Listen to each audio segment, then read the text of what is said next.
Donya makin talit dipersulit hidup manusia karena donya nyohana trip si alawet kiamat tekan salamlah wahai manusia hidup dalam dunia hanya sementara.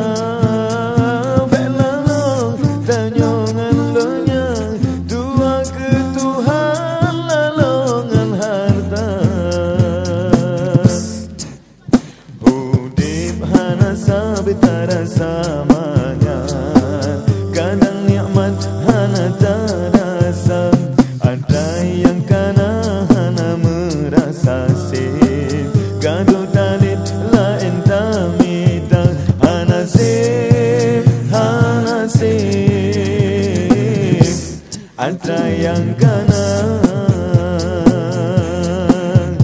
nikmat yang gebi benar tersyukur. Benjen kekumpul di dalam dunia, nyunatan syukur nikmat pertama. Karena Allah yang maha kaya, nyong kufur ke Allah azab tara.